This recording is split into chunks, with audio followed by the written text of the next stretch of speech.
Hello friends! Ever since I was a young lad, I was entranced by the limitless possibilities of what you could do in a game. Having limitations intentionally placed on the things you could do through mechanics like daily energy, materials, or even currency, it always made me wonder, oh, what would it be like if I had all the resources I could ever want? I'd be able to buy out everything in the shop, I wouldn't have to scrimp and save on resources, and I could just use whatever item I wanted without worrying. I could spend as I liked and explore to my heart's content. I guess that's why creative mode has always been something that appealed to the kid in me. A game mode where you're free to spawn in items whenever you want, where you have a button to give you a full stack of a rare block or resource, and the ability to fly or be invincible. Those are all the things I've dreamt of when experiencing the game vanilla. Building is now easier than ever. I could make a fantasy tavern with old-looking chairs and weapons hanging on the walls. I could build a cozy fishing pier with a small roof and a warm fire. Oh, the possibilities are endless. Having said all this though, creative mode is never as fun as I imagined it to be, for various reasons. There is always something, just something, that makes me feel bored, overwhelmed, or just unmotivated. Some part of me always feels a little burnt out, and that seems to be a problem many of my friends face as well. But what is it? Is it really just the fact that everything comes free without a challenge? Is that all there is to it? Well, let's take a closer look into the world of creative mode.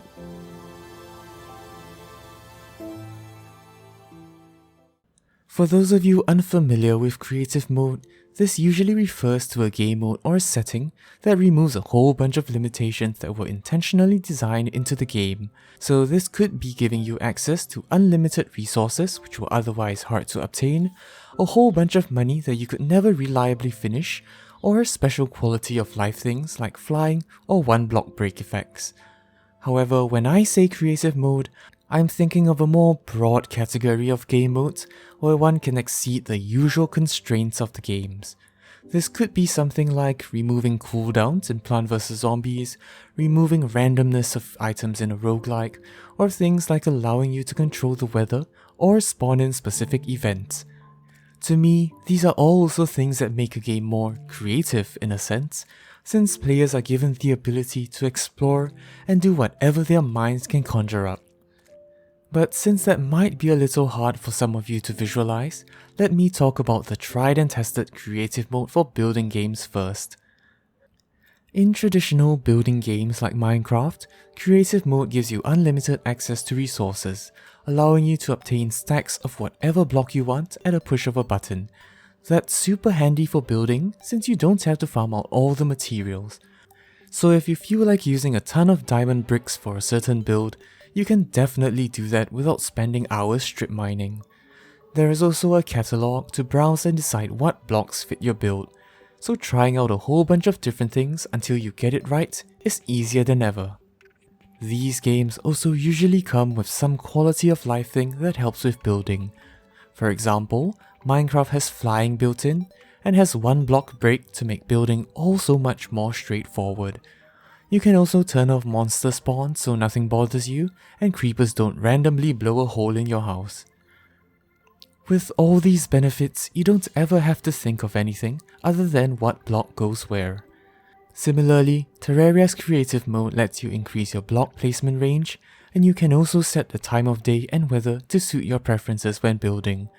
Well, not that it actually makes much of a difference though.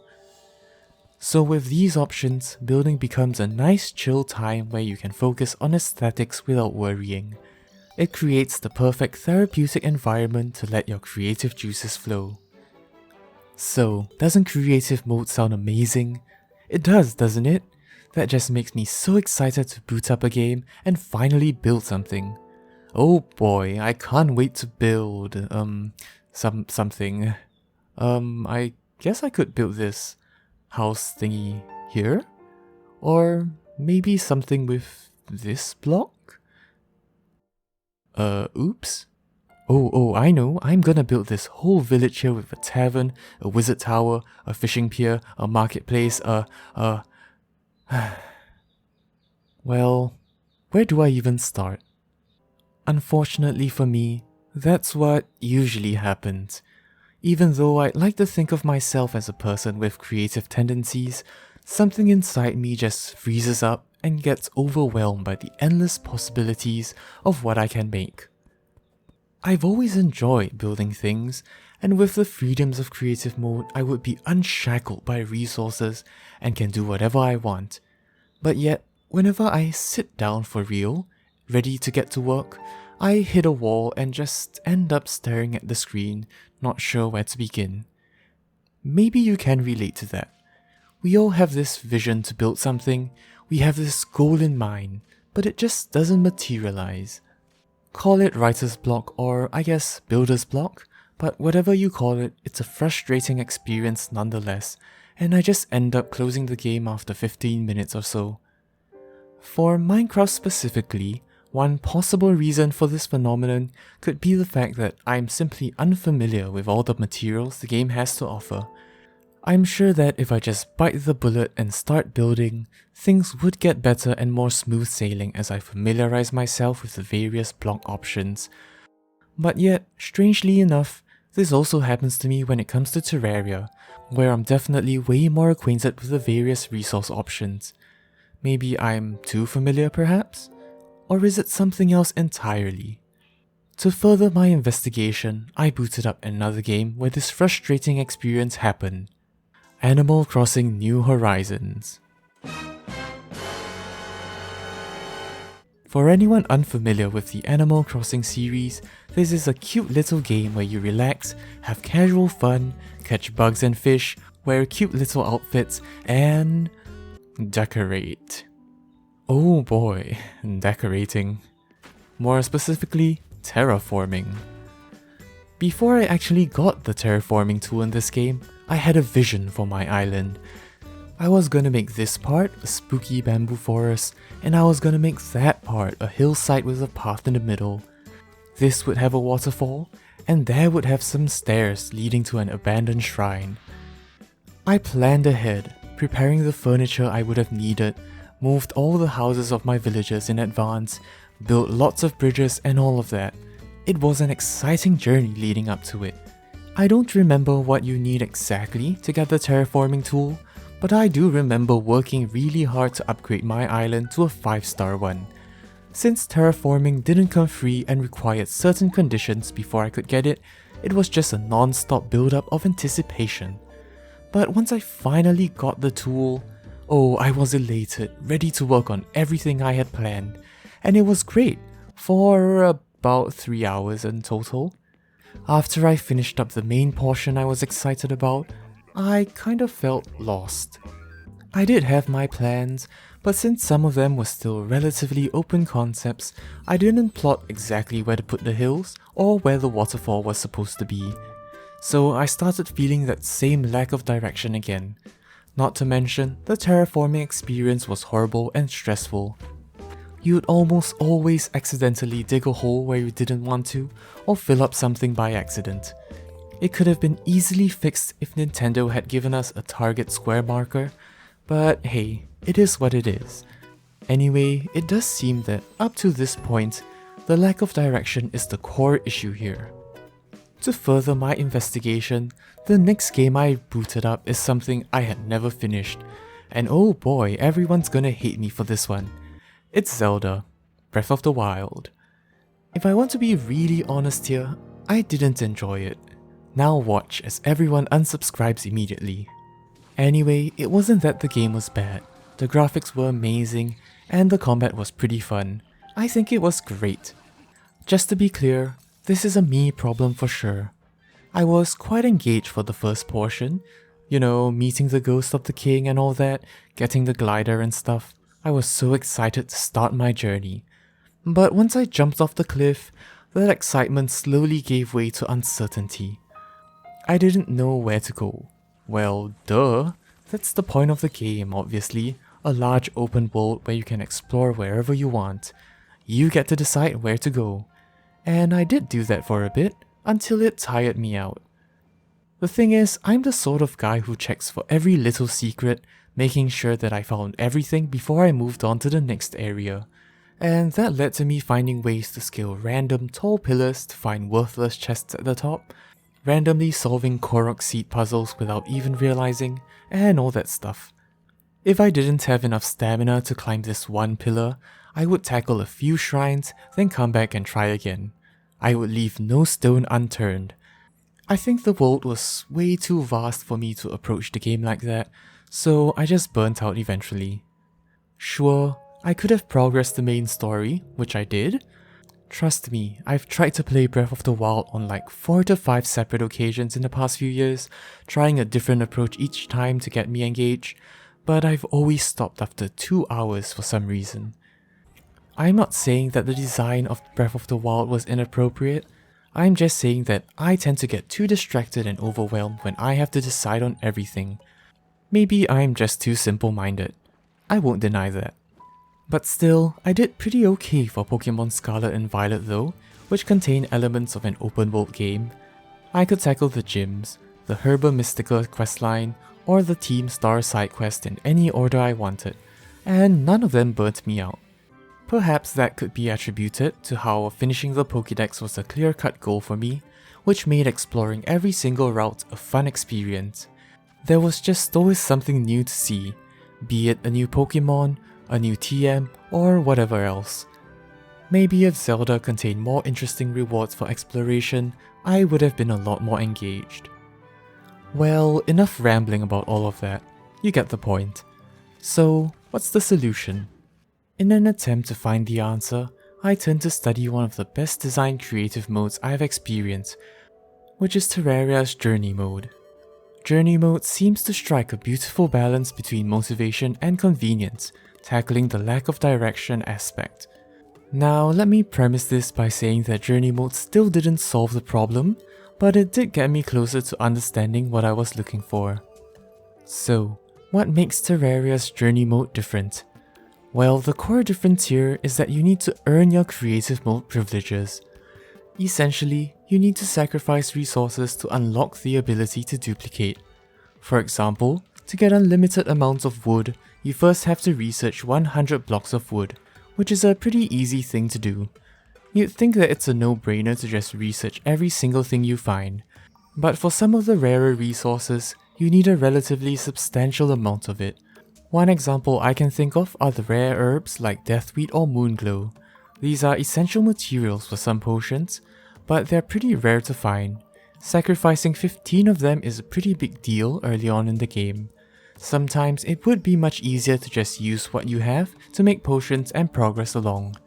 So there's still an aspect of decision making and progression here. The other thing that makes Journey mode so much more engaging is that you still have to play the game. If you want to duplicate hard mode ores like Chlorophyte, you still have to progress and beat the Wall of Flesh and the mechanical bosses. It doesn't just come free, and you can't just spawn tons of it at the very beginning. So this means that, in a way, it's not really a free kind of creative mode. You have to earn your creative mode privilege. So it makes you want to play a bit more, and it makes the ability to duplicate and spawn in stuff all the more sweeter when you finally unlock it. But does that really solve the root problem? To some extent, I guess it does. It makes me think a little more about what I want to research, keeping me engaged and motivated to keep playing. It also makes me want to build since, I've really gone through all the trouble to research these things. I might as well put them to good use to make a house or something. On balance though, you can't exactly call Journey mode true creative mode, cause if there's someone who just wants to jump in and build, they can't exactly do that. You also can't just spawn in NPCs or specific enemies. They'd still have to grab Heroes mod and Tmod loader to do all of these things, so maybe it's not a fair comparison. But still, Journey mode showed me that I needed something to make me want to play. I needed motivation to keep me engaged, and I needed to earn the freedom to fool around. What I needed was the same core gameplay loop, the very thing that makes these games fun. That was the key. To finally put that theory to the test, I turned to roguelikes. Roguelikes are a special case because creative mode here would refer to the ability to reduce or remove randomness on your runs. Specifically, I revisited Risk of Rain 2, which is essentially an endless roguelike. In this game, players can unlock something called the Artifacts of Command, a setting that allows us to choose specific items instead of having a random one pop out from a chest. True, things do get laughably easy when you play with the Artifact of Command on, but due to the endless difficulty scaling, one bad move late into the game and you can still explode and lose the run. But you might be wondering, if you remove the roguelike aspect from the game, then where's the fun? Well, with Command on, players can try any build they want. They can go full on attack speed, have perfect item synergies, and try out all those things that are otherwise very difficult to achieve with the RNG in the game. It really is one of the best feelings when you try some meme build and it turns out amazingly strong. One of my personal favorites is the Floor is Lava build, where you get so much equipment cooldown that you throw molotovs like candy. Another fun one would be using the doll to trigger all your on-kill effects and get ceremonial daggers for days. It's crazy, but it's amazingly fun. This was what my inner child was looking for, a quote-unquote creative mode that gives me the ability to try out dumb things in the game, but yet still face the same challenging stuff. Essentially, it's creative mode where I can still play the game for what it is. True, you can still do normal Minecraft progression in creative mode, but it feels a little off, you know? In Risk of Rain 2 on the other hand, Artifact of Command was an intended feature to enhance the core gameplay loops once players get tired of randomness, and that is what makes it engaging. At the end of the day, to certain audiences like the visionaries of the building world, creative mode can give them all the convenience they need to achieve great things. But for the gamers out there who are easily bored, distracted, or overwhelmed with lack of guidance, I'd say that creative mode can benefit from some sort of structure. To inject elements of the core gameplay into creative mode is sure to keep players engaged and feel like they're still playing the same game. I think that's really the key to making creative mode great. I know that many of these things can be achieved through the modded community, but I think it's nice to see game devs intentionally try to make something like Terraria's journey mode, which is definitely the right step forward. Of course, it will be difficult to appeal to players' kid-like desire to exploit the game while still keeping things engaging, but I think that finding the right balance would be the key to making a truly wonderful creative mode. Thanks for watching. If you enjoyed the video, consider subscribing or leaving a comment with your thoughts about the topic. This has been Zuzucorn, and I'll see you in the next video. Have a nice day and have a great week ahead. Bye bye.